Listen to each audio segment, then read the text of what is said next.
Hello there and good evening. Thank you for joining us for this particular bulletin. I'm Rona Nahabwe, this is Business Today, and joined with me is Winnie Wiinza Nakauchi on the sign language interpretation. First, let's look at our top stories. In Business Today, medical interns protest over allowances and salaries, demanding 2.5 million as their monthly salary. Members of Parliament on the Trade Committee raises concerns over the increasing cases of human-wildlife conflict cases. And Uganda's President Yoweri Museveni and India's External Affairs Minister engages in discussions aiming strengthening the trade relationship.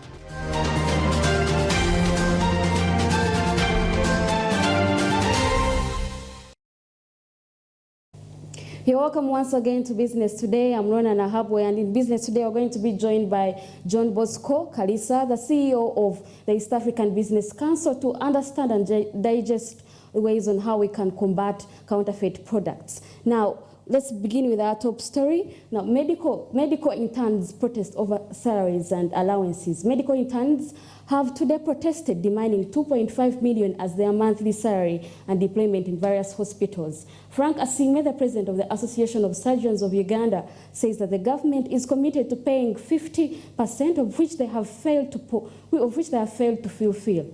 Let's have a look at this report. Recently, the government of Uganda committed to pay 2.5 million shillings for the medical interns who have been deployed in various hospitals in the country. It is noted that the Ministry of Health later released a letter indicating that the numbers of medical interns are many, which disrupted their plans.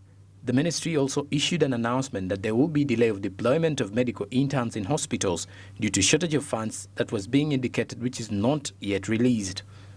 The president of the Association of Surgeons of Uganda, Professor Frank Asime, says that the government should walk the talk by fulfilling its promises. Employed and they're working and they must be paid a salary, not an allowance, because they are holders of a degree, an MBCHB. They are registered, although you call it temporary registration, with the council. It's like anyone who is on probation. If you're on probation, you are still employed. They might pay you 75% of what you should get. They might decide to pay you 50% of what you're supposed to get, which is what government decided, to pay them 50% of what a medical officer gets. So their plea to get 2.5 million is right. They should get 50% of what the qualified medical officer gets, but it must be a salary. And according to the next financial year budget for the year 2023-2024, the Ministry of Health received budget cuts that have led to a failure to accommodate medical interns and senior house officers. The Ministry of Health requires 40.2 billion Ugandan shillings for their allowances, but only 8 billion shillings has been provided in the next year budget. This leaves a huge funding gap of 32.2 billion Ugandan shillings for senior house officers. 10.8 billion shillings is also needed, yet only 2.1 billion shillings has been provided, which results to shortfalls of 8.7 billion shillings. A number of graduates from different universities are suffering after completing their studies, and they have not yet deployed to give them a chance of getting a license for medical practitioners in Uganda. We have waited for this internship for more than 7 months, been seated. For that, we don't have our papers for that time, so we've been seated home. Remember, you're a graduate, you finished campus, so there's no more asking for money from your parents. But we accepted struggle for those months, awaiting internship. When we knew we could be getting some allowance, you sustain yourself and support part of your family. But to our dismay, closer to the reporting date of our deployment in internship, we had no lists of deployment. And there came in a letter from Ministry of Health showing us that there is going to be a delay in deployment of interns, which was not straightforward because there is a lot of confusion whether medical interns and senior house officers will be paid allowances or salaries. Yeah, actually going on the streets wouldn't be the best solution, but because the situation we're in, we are compelled to do that. For instance, we have been patient enough to wait for the ministry, to wait for the concerned people to give a response towards our deployment.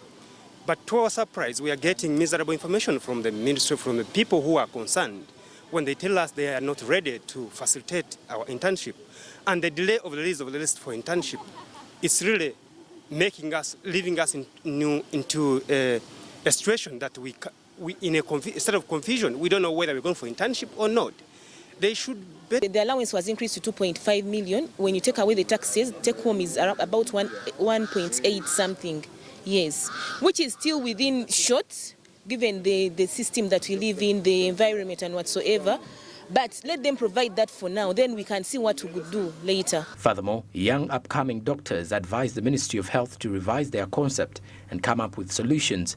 Otherwise, protests among medical interns will continue as they push for salaries. About the strike, yes, I understand that usually there is brutality during the process.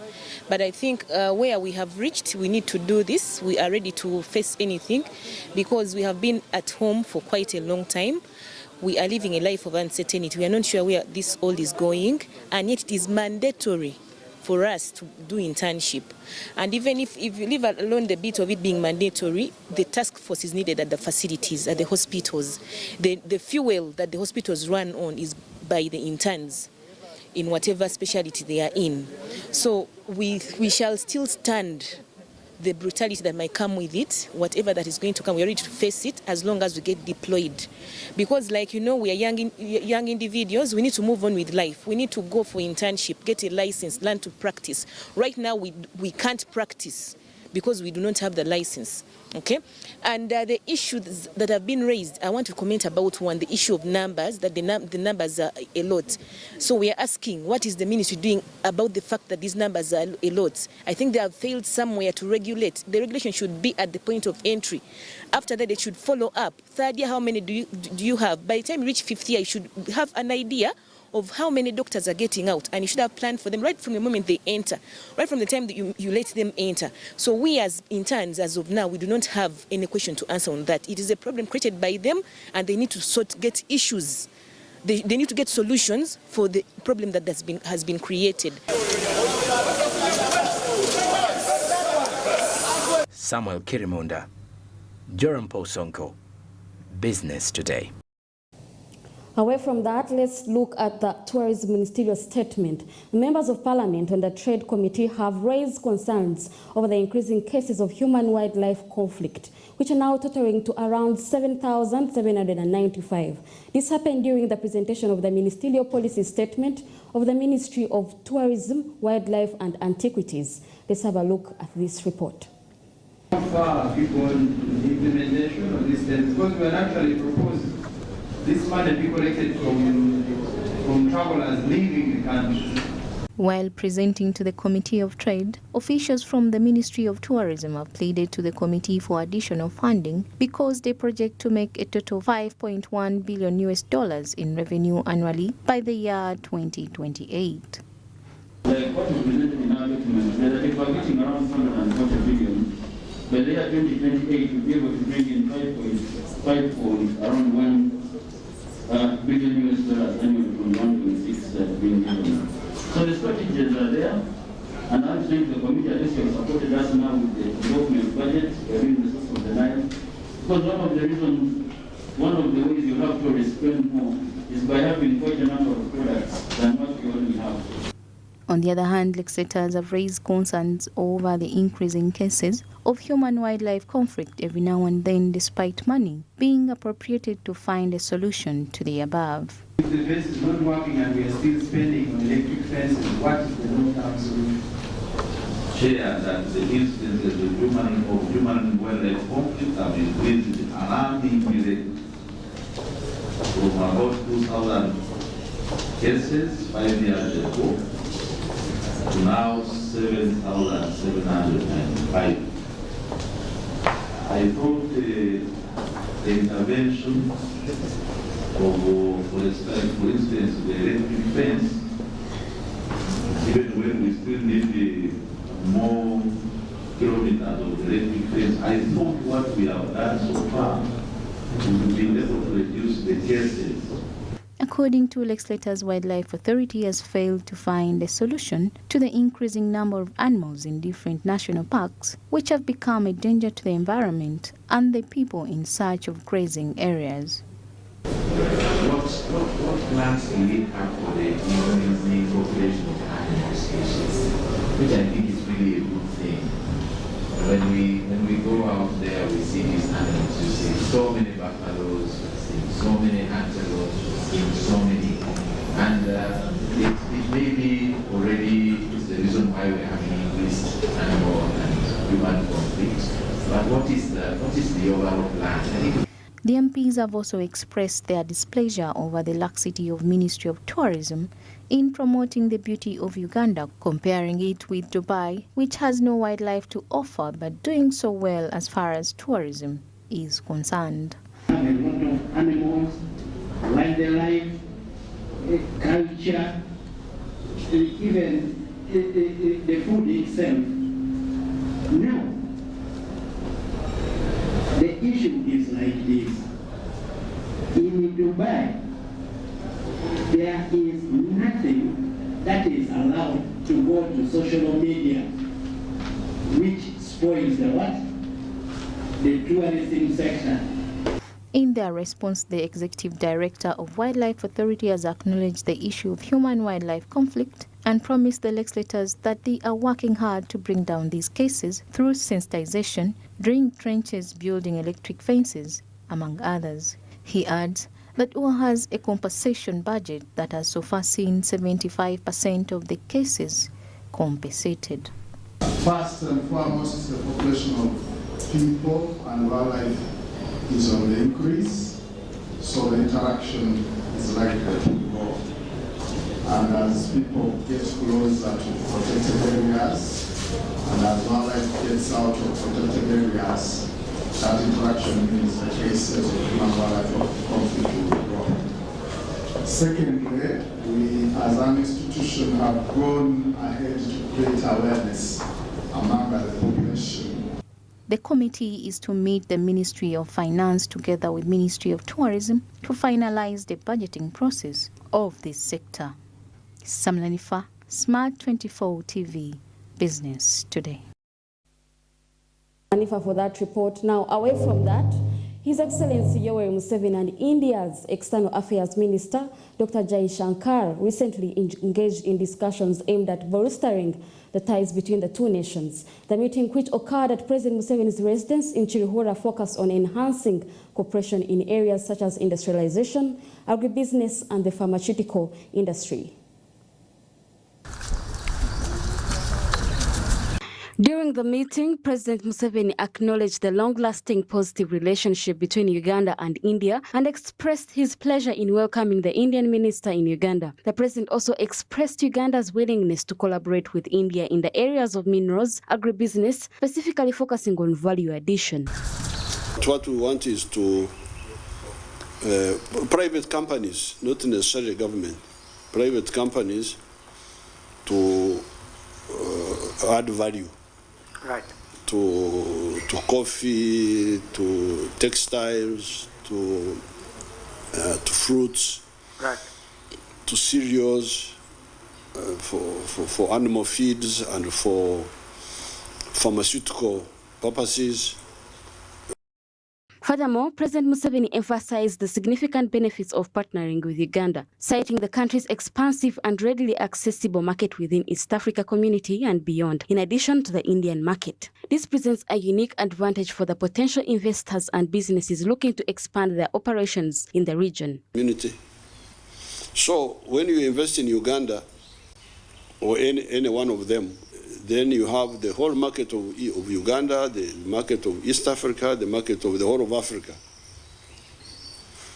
We have now overtaken India in population because although Africa is 12 times bigger than India, until recently, India has been having a bigger population than Africa. Dr. Jai Shankar also expressed India's interest in increasing its importation of millet and stated that they would be grateful for any collaboration with Uganda on this matter. President Museveni highlighted that the ongoing infrastructure challenges in the region will soon be resolved once the standard gauge railway becomes operational. The infrastructure, we have worked out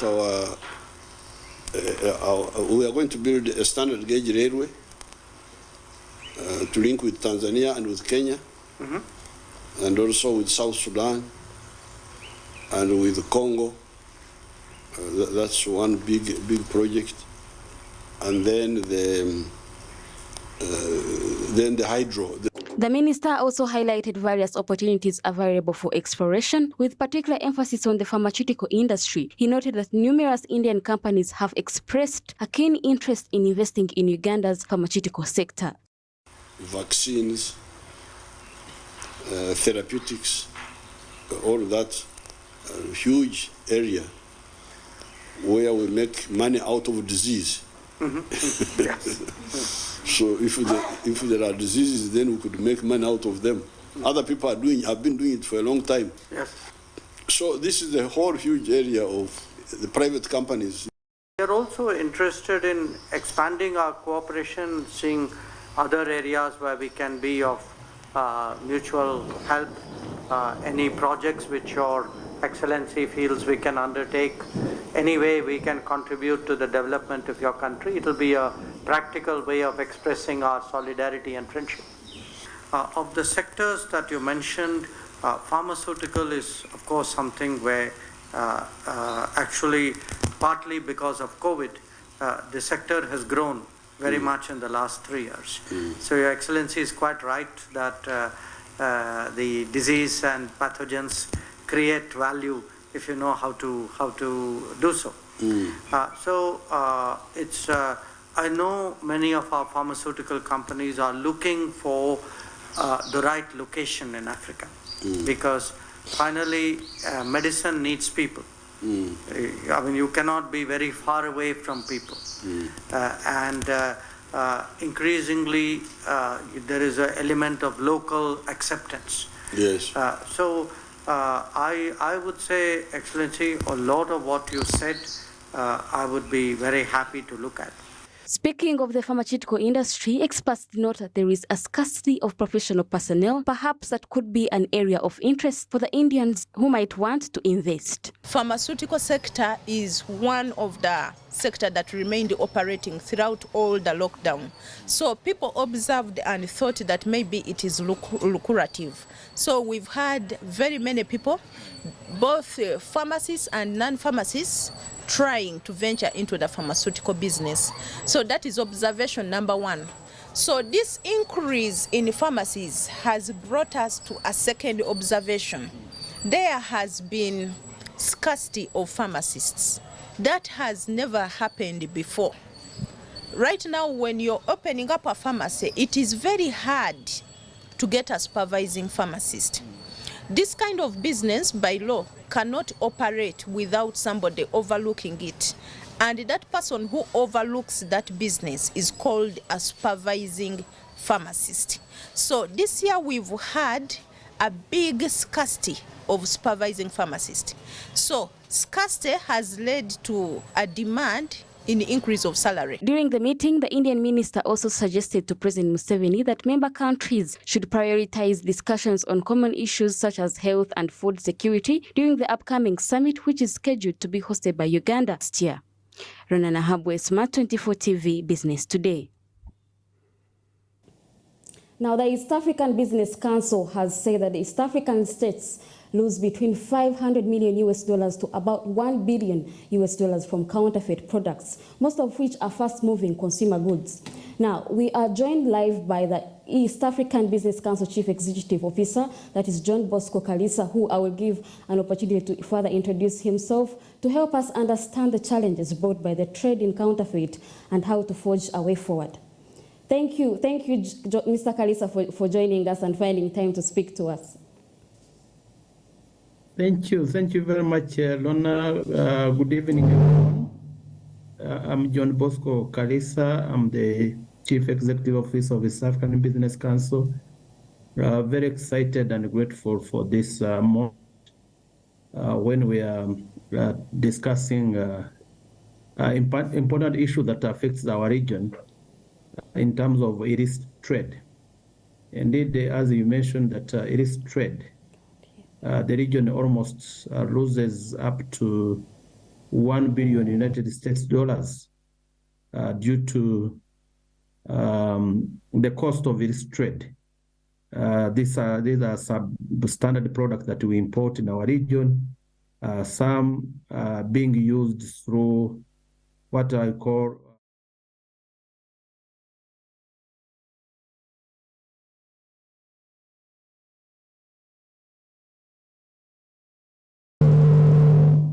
To interject you a bit, I beg your pardon. In driving regional integration, you are committed to trade and investment. How compromised with these counterfeits? How compromised are you in regional integration?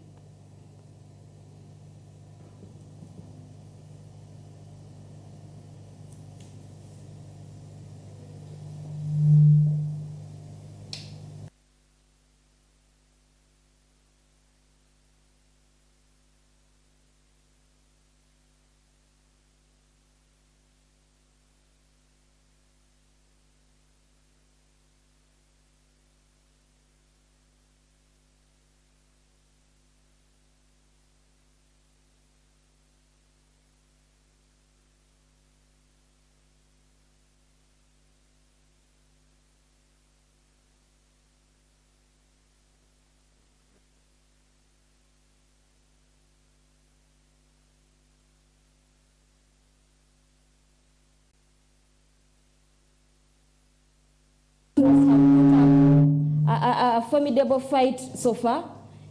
I'm speaking about UNBS, URA, KRA, KEBS. Do you think they have put up a formidable fight to fight the counterfeits?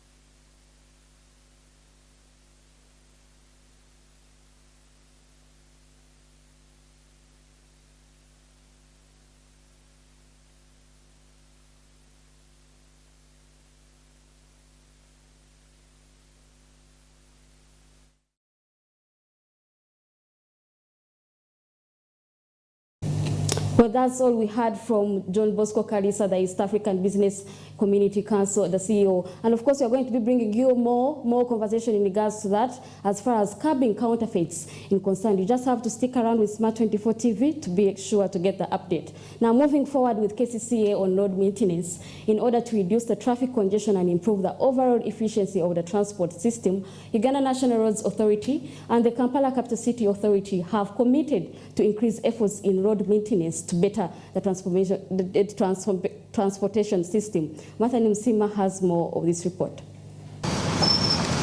Kampala Capital City Authority's initiative seeks to mitigate these challenges by prioritizing road maintenance, which will help to reduce traffic congestion and enhance the overall transportation experience. According to Simon Peter Kasiate, acting head of public and corporate affairs at KCCA, government has invested over $288 million through the African Development Bank. The maintenance program will be executed in phases, with priority given to the most congested routes. KCCA, as an implementing agency of government, is currently implementing the Kampala City Roads Rehabilitation Project that was funded by the African Development Bank of $288 million. This project has over 30 city roads that is going to rehabilitate, rebuild, and for many also expand. These roads are covered through the 5 divisions of Kampala, and the total coverage of these roads is slightly over 100 kilometers. We have, of course, noticed that we've had a challenge for a long time with Kampala roads, largely because our roads, if I may just give you a bit of perspective, the city has 2,100 kilometers of road network. Less than 30% of that is tarmacked. As traffic congestion reduces, the time and cost of moving goods and services will reduce, making businesses more competitive and profitable. This will enable them to lower their operating expenses and become more competitive in the market. Usually, we do not have the maintenance budget funded as totally or completely as we may actually wish. But also that goes back to the priorities of government. Government has immense priorities to concentrate on. So we've not been getting the funds as we require. However, whenever government has given us finances, we've been able to do maintenance because we have a mandate to maintain all our roads under gravel or Maram network. So, and we've been trying. I think we've done our best actually. If you checked on our roads under gravel, we always have a plan to maintain them. Kasiate says that improved road maintenance will also stimulate economic growth by facilitating the smooth flow of people and goods across the country. This will have a positive impact on various sectors, including agriculture, manufacturing, and tourism, among others. We have 5 different lots, and I'll give you the graphic. You can show it to your viewers of which roads are in what lot. Lot 1, Lot 2, and also which divisions they belong to. Works have begun across board. It is just that the contractors are different for each lot and that their mode of engagement is different. But also some of the works, the scopes are different. As Uganda continues to experience rapid economic growth, the need for a robust and efficient transportation system has become more pressing than ever. With the latest initiative, UNRA and KCCA have taken a significant step towards realizing this goal, providing a promising outlook for the future of the country's transport sector to create a more reliable and effective system, enabling businesses and individuals to move goods and people across the country with greater ease. Mathani Msima, Smart24 TV, Business Today. More from Business Today, let's look at the rice market demand.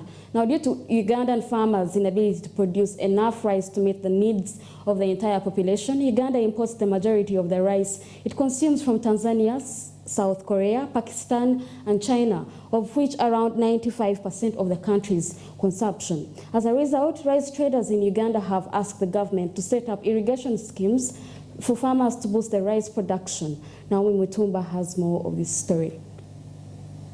According to Uganda Revenue Authority trade statistics, Uganda imported over 11.088 million metric tons of goods valued at more than 34 trillion in 2021, while exports totaled 3.108 million tons valued at more than 15 trillion. Rice volumes constituted 515,417 metric tons valued at over 833 billion, generating revenue of over 14.65 billion. Speaking with rice importers in Chisenyi, it was revealed that Uganda still lacks the capacity to grow enough rice to meet people's demands. So far, 95% of the rice imported has come from Tanzania, with a majority coming from Pakistan, demanding for duty-free rice from Pakistan as compared to Kenya. The demand for rice is a little bit high, and if we concentrate on locally grown up rice, we cannot satisfy the market we have. So if we only concentrate on the locally grown up rice here, the prices will increase, as you know, that the lower the supply.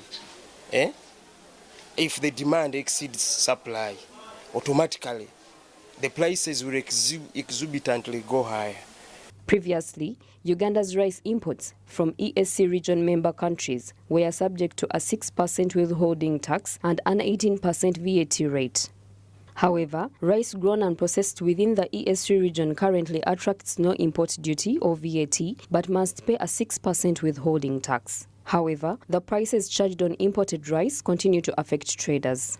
When we are exchanging money from Tanzania and Uganda, so we pay that VAT withholding tax, 6%. We pay that tax. It can contain a bag of 100 kilograms. It can contain like 12,000. In importing, it is a little bit costly. Putting taxes aside, even the transport costs are high, which would not be the case with the locally grown up rice. But as you know, we are always We are always forced to import, and we incur such expenses of transport costs and the taxes. Climate change is one of the major factors limiting Ugandan rice production. However, in order to resolve this issue, the government must establish irrigation systems for farmers. They have to help us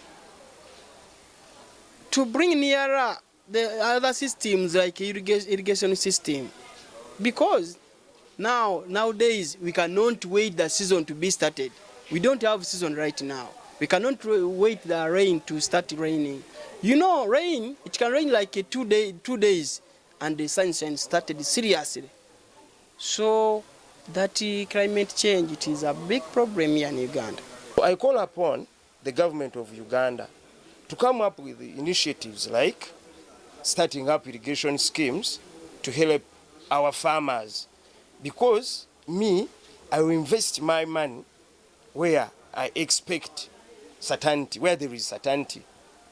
But if the climate is full of uncertainties, I'll do what? I'll fear to invest my money in a garden to grow rice. The government banned the cultivation of rice and other crops in wetlands across the country in July 2021. According to statistics from the Ministry of Water and Environment, Uganda has lost more than 30% of its wetlands in the last 23 years, resulting in a decrease in rice production. However, if the government installs irrigation systems for farmers, this problem will be solved.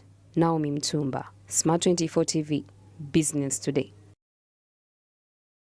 That report will usher us into a short commercial break where we will return with more. Please don't go away.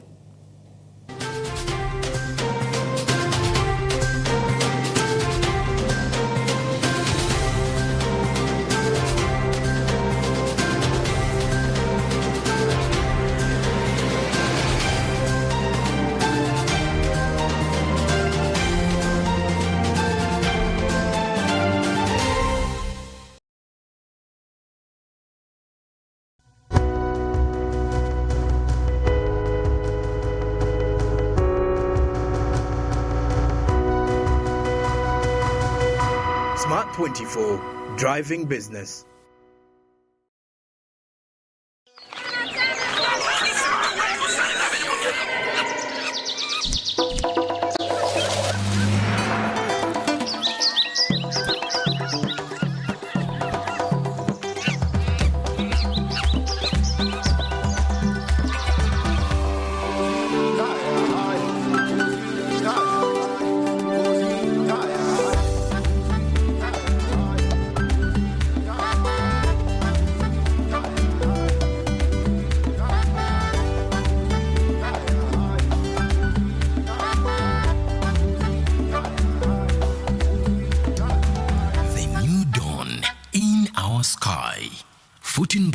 The taste of Uganda in a new international park. He must be rich, tall, handsome, from a respectable family. He must have a maid because at our home we do not work. Conductor Masao. Owa, obadde olobye ku ssimu? Yamunange, anti yo TV enkolera. Nyumirwa omulembe omupya ogujjudde ebisanyusa omuli emikutu gya TV egisukka mu 8 n'egya radio nga kw'otadde ne zifirimu ng'osinziirira wonna w'oli. Genda mu App Store oteeke app ya TV channels ku ssimu yo olwo onyumirwe ennaku 3 ng'olabira bwereere ewatali kukozesa data. Yo TV channels.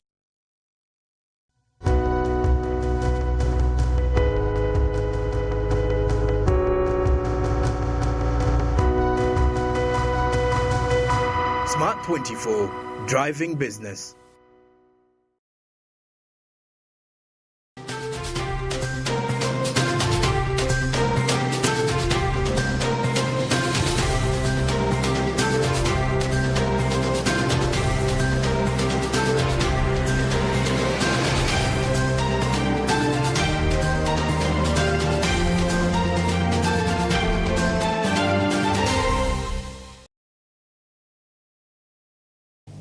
You're welcome back from that short commercial break, and thank you for sticking with us. Now, continuing with business today, let's look at land grabbing in Uganda. In a quest to stop the overgrowing cases of land grabbing in the country, the Ministry of Lands has stepped up to ensure efforts that are victims that were wrongfully evicted of justice. According to the State Minister of Lands, Dr. Sam Mayanja, they are working on empowering landowners in order to withstand the pressure from the land grabbers. Since taking office, the Minister for Lands has been making efforts to visit different parts of the country, teaching and cancelling of land titles of those settling on land that does not belong to them. When contacted, Dr. Sam Mayanja told us that he is still looking for possible ways to put an end to land grabbing, and he has been monitoring the land and returning the titles back to the owners, and most of them have already resumed their activities. kakati kye tukoze mu kusomesa ekyo kiyitiridde to empower ow'ekibanja baliruli babadde balowooza nti no ogobwako buguwa n'omuvaako. We have done an effort of empowering landowners, especially those who have rightfully settled on their own land, and this has also given them the courage, since we even give them their titles. Ne bafuna amaanyi nti nabo ku ttaka kwe bali tebamala gasindikibwa. The minister has been moving across the country to areas including Wakiso, Mityana, Hoima, among others, and in the process arresting those who wrongly settled and evicting them off the land. The minister also made it clear that he is aware of the issues and that he and the ministry are working tirelessly to fight for the common man. Minister Mayanja said if a person settles on land that does not belong to him for a period of 7 years, the law clearly states that he has become a native and he can get a title deed. People have for countless times seen me coming in through the presidential directives, and I have been able to work on their issues, and most call in and I still work on their issues.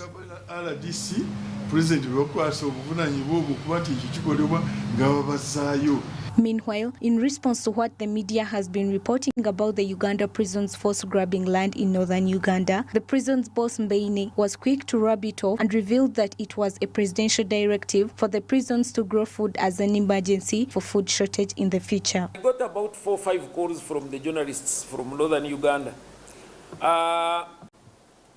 claiming that the people of northern Uganda in the different locations where Ministry of Agriculture has given us land totaling 50,000 acres for food security, that the Wananchi are complaining, prisons has grabbed their land.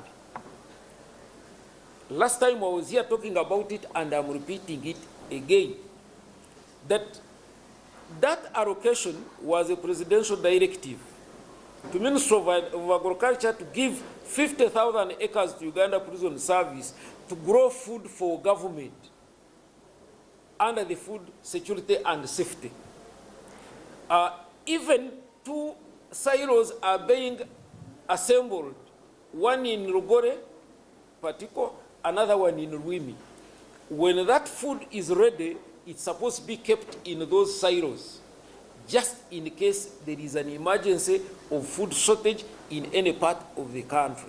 Land has continued to be a sticky issue in many districts across Uganda, where wealthy people with the land titles sometimes unlawfully evict poor tenants from their ancestral land, claiming that they are illegally settling on their land. It is on this basis that the government is pushing for land reforms, which state officials say are aimed at curbing rampant evictions in the country.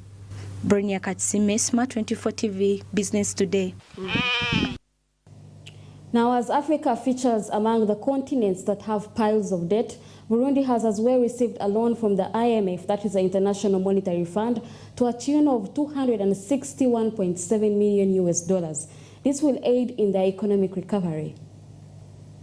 In February of this year, the IMF and the Burundi government set up a 40-month arrangement under the Extended Credit Facility, which provides medium-term financial assistance to low-income countries. Burundi's economy has been shaken by several shocks, slowing its recovery from the negative effects of COVID-19 pandemic and heightening its macroeconomic imbalances. This is going to be the first upper credit tranche loan to support Burundi since 2015. The discussion held with the Burundi authorities covered the macroeconomics developments, the impact of the various domestic and external shocks, and the macroeconomics policy plans and structural reforms for Burundi.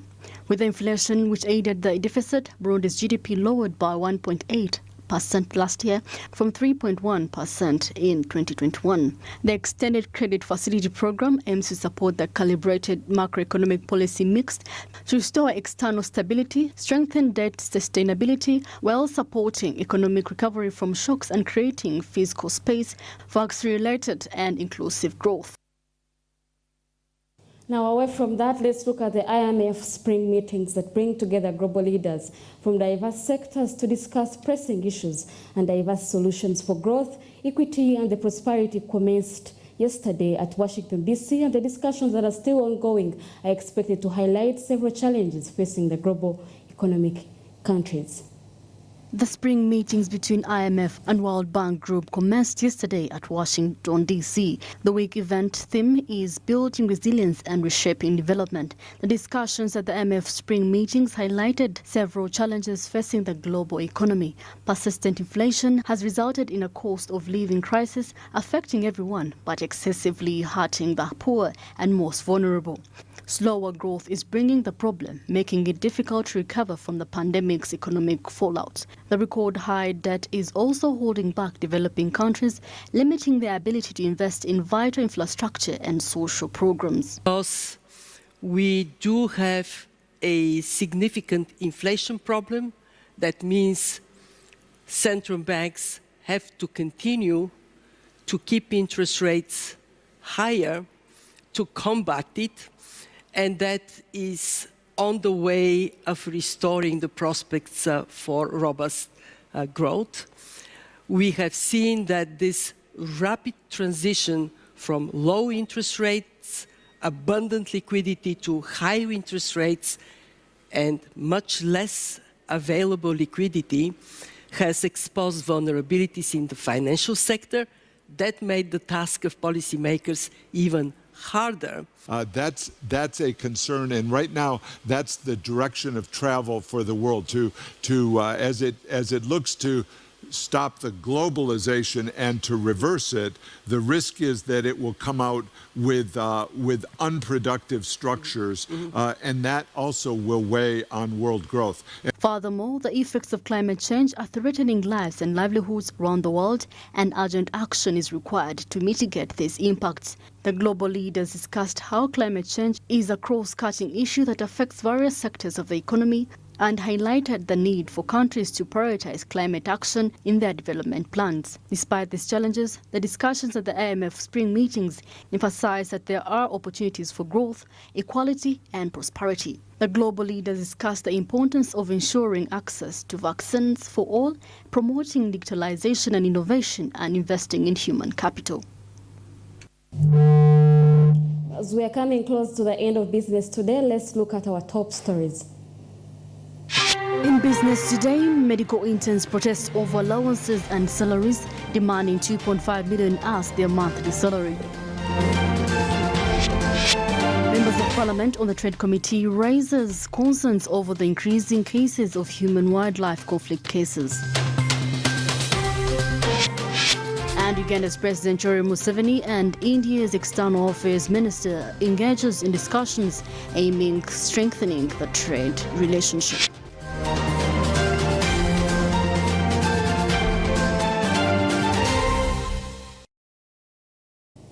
And that's all we had for you for business today. As always, thank you for the pleasure of your time. I'm Rana Nahabwe with Winnie Wiyizanaka, which on the sign language interpretation. If you missed any of these stories, you could watch on our YouTube channel at Smart24 TV live and follow on our social media platforms at Smart24 TV, Twitter, Facebook, Instagram, and the like to be up to date with any business content across the region. Have a lovely evening.